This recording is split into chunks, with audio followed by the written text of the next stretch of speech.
So hello mga idol, welcome back dito sa ating channel ng Life Goes On B2. So for today's video mga idol ay may tuturo ako sa inyo or i-reveal na isang hindi natin alam kung ito'y scam or may nakapasok na ibang scammer sa Lazada, no? So once na nakapag set up kayo ng Lazada app wallet sa inyong Google Play Store or any installation method, may mapapansin kayo dito mga idol na isang app. Sa app na ito na from GCash, babawasan niya yung pera galing sa Lazada. So ibig sabihin parang dinebit or binawasan ng Lazada. So alamin natin mga idol kung ito ba ay totoo o hindi. Tara't panoorin natin.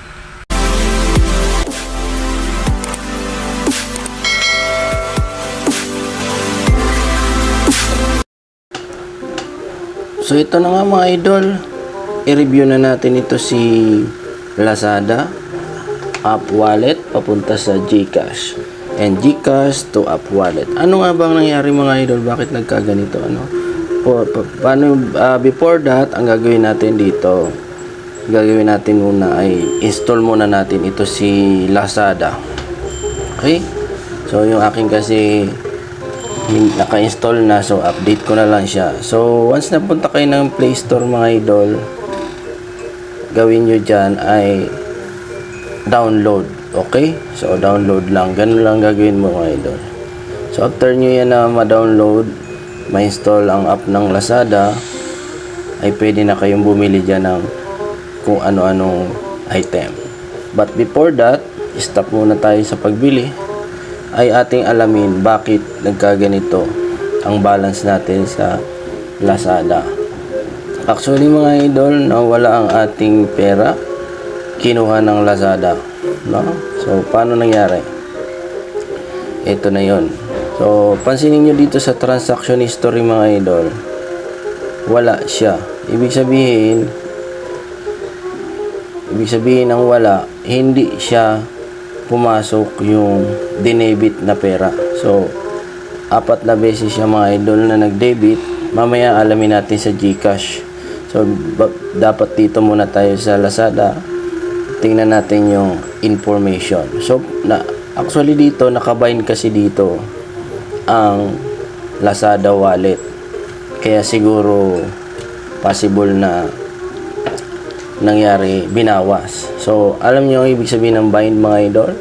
Pag ang isang account nyo ng GCash ay ibinain nyo sa isang app store na tulad dito, sample nyan Lazada or Shopee or anything na pwedeng mag-debit sa kanya monthly or weekly or daily, ay mawawala yan dyan. So kung halimbawa subscription nyo ay 1 month, 2 months, 3 months. So tingnan natin kung ito nga ba ay na-scam tayo ng Lazada, no? So ayan mga idol, pinapakita ko dito sa inyo yung information ng ating Lazada na ginawa. So after nyan kasi atin siyang na-register yung number.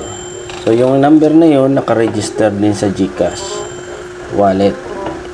Kaya nangyari, nakabind ito. So kung nakabind man, tandaan nyo mga idol na kapag nakabind, ang una nyo iisipin is, bakit ako nagbind? Bakit? Yun ang unang tanong mo. Kasi once na nag-subscribe ka by monthly or weekly, aasahan mo or daily na mayroong magbabawas dyan. So hindi yun issue. Ang issue natin dito mga idol, wala man tayo in order sa Lazada pero binawas sa GCash.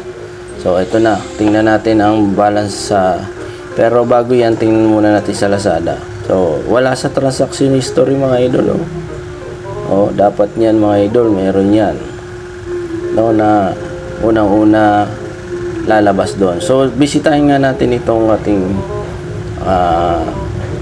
GCash. Alamin natin kung ano ang nagbawas. Okay? So buksan natin ang GCash. Yung mga wala pang app ng GCash, download nyo lang. Okay, punta tayo dyan sa kanan sa transaction. So, yan mga idol, napansin nyo. Meron dyan nakalagay Lazada. No, ilan beses siyang nag-transfer. Ang dami, oh. Pansin nyo yun mga idol. Ang dami. Pansinin natin. O, ayan, oh. O. So, subukan muna natin dito.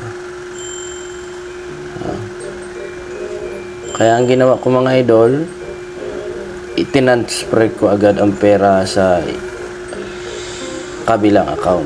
Bakit? Para baka kasi mamaya kainin na naman niya. So, grabe talaga ito si Lazada. Kinakain ang pera. No? So, ito naman si GCash, di man lang nag-send ng OTP kay Lazada. Kaya walang confirmation na dumating sa wallet. No? So, ayan o. Ito, idol. Ano sabi? Binawasan niya ang ating pera. Ayan. Oh. Ilang beses siya nagbawas? Noong March 25, dalawa. Noong March 18 naman, pag in-scroll natin sa baba, dalawa din. So, talagang tinatandaan niya mga idol, sinasamantala niya na bawasan. No? Tapos, ito naman si GCash, binawas naman. Wala nga dumating na OTP.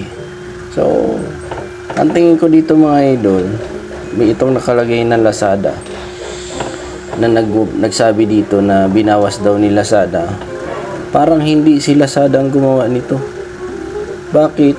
Kasi tingnan mo mga idol, oh, kung si Lazada ang gagawa nito doon mismo sa transaction history, ay lalabas doon ang record na pinurchase mo. Eh wala. Ibig sabihin, ang duda ko dito, napasok tayo ng scammer. So, kung meron kayong related na ganitong gawain mga idol na nangyari sa inyo, ay sabihin lang sa akin, report din at pwede natin siyang balikan. No? Paano? Paano naman? Pwede tayong maghingi ng help sa helpdesk ng GCash. Ang problema minsan sa pag-help natin ng GCash ay hindi naman talaga binibigay ng GCash pabalik.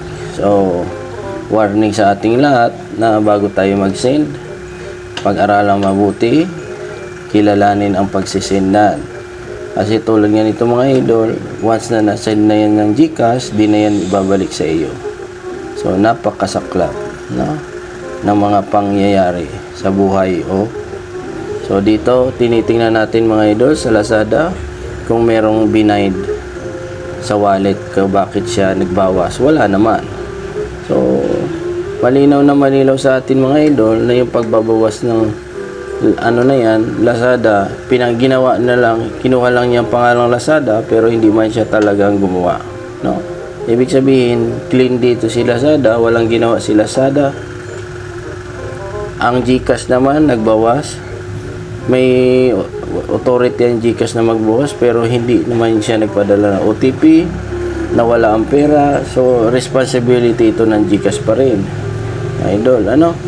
Bakit niya binawas nang wala man resibo? No? Wala man sinend na OTP. So, sa mga magtatanong mga idol, i-comment nyo lang dyan.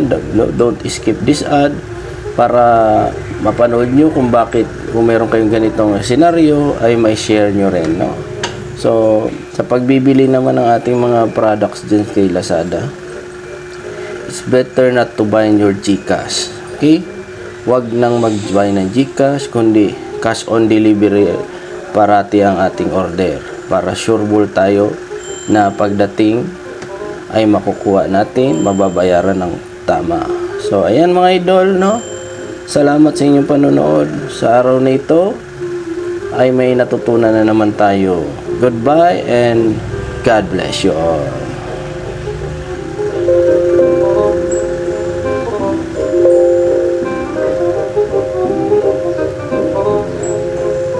So ngayon mga idol, may introduce ako sa inyong app na napakaganda talagang kumita, no? Subukan niyo nito si app ng ating Rich9Bet. Ayan po mga idol, sa kaliwa. Yan, subukan nyo mag-slot machine. So, napakagandang maglaro pag kayo maglilibang. Pero, wag naman magpakalulong, no? Sa ganitong klase ng mga apps, no? Ang mahalaga, kumita ka at makapag-ipon. So, ayan mga idol, tara, pasamahan nyo ako, introduce natin sa inyo. So, ito nga mga idol, introduce ko sa inyo si Rich9, no? Game app. Maganda dito mga idol, no? Diyan sa ating baba, click nyo lang yung sign up. No membership fee, legit online app, easy to play slots. So, lagay mo lang yung username mo dyan na gusto. Tapos, yung password, no? So, small letter lahat mga idol. O, lagay mo yung password.